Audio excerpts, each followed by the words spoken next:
அனைவருக்கும் வணக்கம். ஜோதிடர் சுபாஷ் ராயப்பன் பேசுகிறேன்.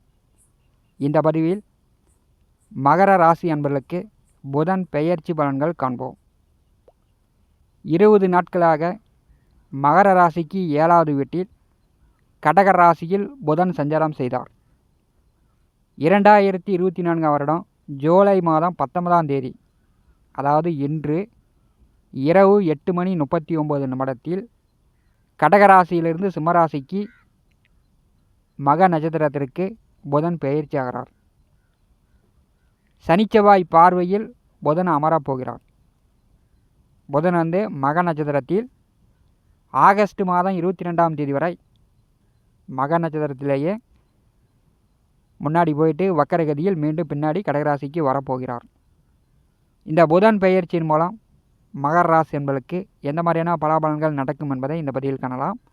நம்முடைய T70 ஸ்டுடியோ யூடியூப் சேனலை பார்த்து கொண்டிருக்கக்கூடிய அன்பர்கள், இதுவரை சப்ஸ்கிரைப் செய்யாத அன்பர்கள் மறக்காமல் நம்முடைய சேனலை சப்ஸ்கிரைப் செய்து கூடவே இருக்கின்ற ஆல் பட்டன் அழுத்திங்க. நன்றி. புதனுக்கு நட்சத்திரம் சாரம் கொடுத்த கேது மகர ராசிக்கு 9வது வீட்டில் அமர்ந்திருக்கிறார். ஏறத்தாழ ஒரு 10 மாதமாக மகர ராசிக்கு பாக்கியத்திலே கேது அமர்ந்திருக்கிறார். இது பார்த்திங்கன்னா அவங்களுக்கு வழிபாட்டில் தடங்கல், சிக்கல், பிரச்சனை ஏற்படும். எடுத்த உடனே நீங்கள் ஒரு கோயிலுக்கு போக முடியாது, குலதெய்வ வழிபாடு செய்ய முடியாது, ஆடு கோழி பலி பூஜையெல்லாம் செய்ய முடியாத நிலை மகராசி என்பளுக்கு இருக்கும். கேது நட்சத்திரத்தில் புதன் சஞ்சாரம் செய்யும்போது புதன் உங்களுக்கு 6ஆம் வீட்டிற்கும் 9ஆம் வீட்டிற்கும் அதிபதியானவர். சத்துரு பாக்கியாதிபதி 8வது வீட்டில் சஞ்சாரம் செய்கிறார். 6ஆம் வீட்டின் அதிபதி 8ஆம் வீட்டில் சஞ்சாரம் செய்யும்போது விபரீத ராஜயோகம். 9ஆம் வீட்டின் அதிபதி 8ஆம் வீட்டில் சஞ்சாரம் செய்யும்போது வியாதி கஷ்டம், மரணம் வரை கஷ்டம் கொடுக்கும் அப்படின்னு சொல்லப்பட்டுள்ளது. கேது நட்சத்திரத்தில் பாக்கியாதிபதி புதன் சஞ்சாரம் செய்யும்போது இன்று இரவு 8:39 முதல் மகர ராசி அன்பர்கள் நிதானமாக இருந்தீங்கன்னா பயம் பதற்றம் தேவையில்லை. நீங்கள் சந்தோஷமாகவே இருக்கலாம். நிதானம் தவறினால் விபரீதங்கள் நடக்கும். நிதானம் அப்படின்னா முதல்ல பேச்சில் நிதானமாக இருக்கணும். உங்களுடைய செயல்பாடுகளில் நிதானமாக இருக்கணும்.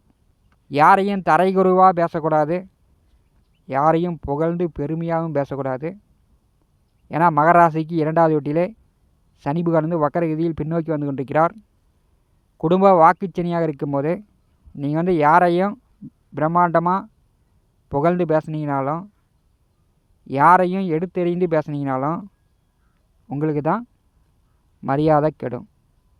மண் ராசி மண்ணாக போவதற்கு இந்த மாதிரியான கிரக அமைப்புகளை ஒரு காரணமாக இருக்கும். மகர ராசியோ மகர லக்கணத்திலேயோ பிறந்தவர்களுக்கு புதன் சுக்கிரன் கூட்டணி சேர்ந்தால் வாழ்க்கையில் பூரிய சொத்துலேயோ அல்லது உங்கள் வீட்டிலேயோ அண்ணன் தம்பியிடமோ பங்காளிகளிடமோ ஒத்தே வராது. ஏன் அப்படின்னா புதன் பாக்கியாதிபதியாக இருந்தாலும் அவர் சத்ருஸ்தானாதிபதி.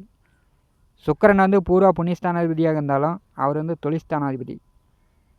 வேலை தொழில் 24 மணி நேரமும் கடுமையாக கஷ்டப்பட்டு உழைத்து கொண்டிருந்தாலும் அதற்குண்டான சம்பளம் ஊதியம் அந்த ஜாதகர் அனுபவிக்க முடியாது. அஷ்டமத்திலே கேதுபுகான் நட்சத்திரத்தில் புதன் சஞ்சாரம் செய்யும்போது முதல்ல கெட்ட விஷயங்களை மகராசி என்பதற்கு காணலாம். புதன் சுய புத்திக்கும் வித்தைக்கும் நரம்புக்கும் பேச்சுக்கும் காரகன்.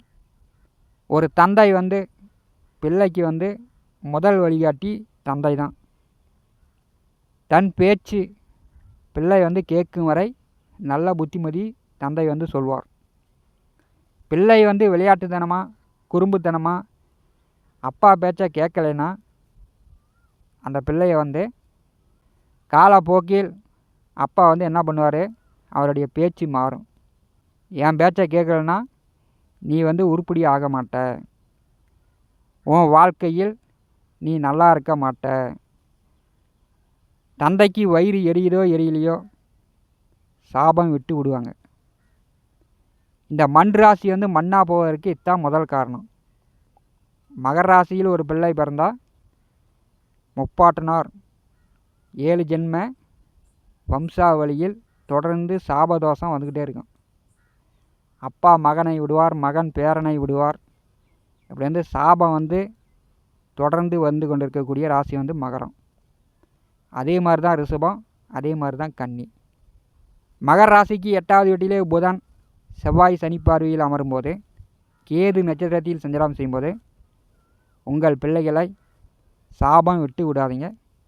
உங்கள் பேச்சில் கவனமாக இருக்கணும்.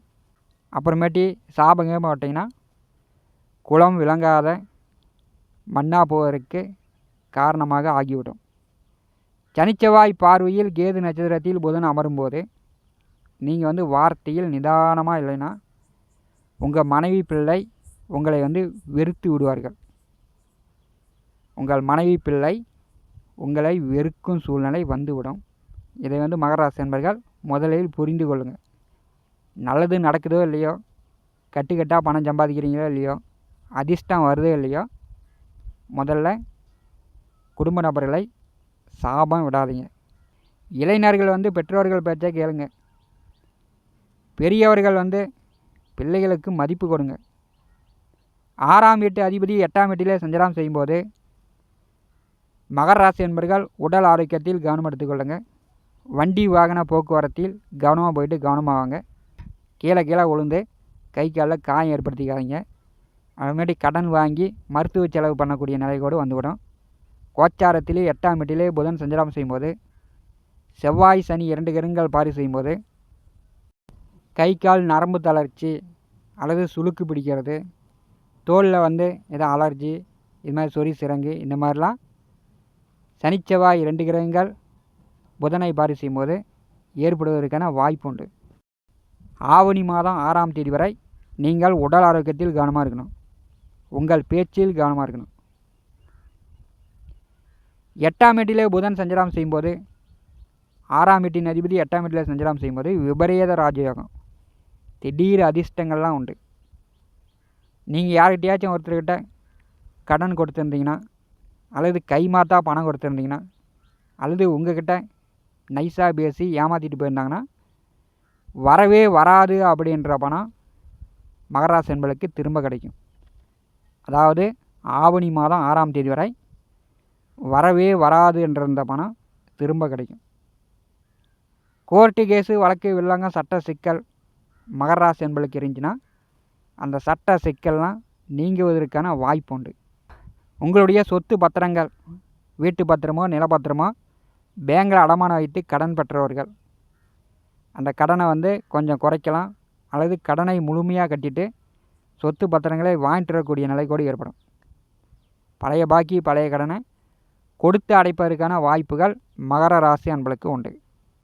திடீர் அதிர்ஷ்டம் 8ஆம் வீட்டிலே புதன் சஞ்சாரம் செய்யும்போது மறைந்த புதனால் நிறைந்த தனம் உண்டு. 4ஆம் வீட்டின் அதிபதி செவ்வாய் பகவான் பார்வையில் புதன் அமரும்போது நிலபுல சொத்துக்கள் இதை விலை பேசிகிட்டு இருந்தீங்கன்னா, விற்கணும் அப்படின்னு எதிர்பார்த்து கொண்டு இருந்தீங்கன்னா, அது வீடோ விவசாய நிலமோ வீட்டு மனையோ விற்கணும்னு விலை பேசி கொண்டு இருப்பவர்கள் நல்ல விலை வரும்.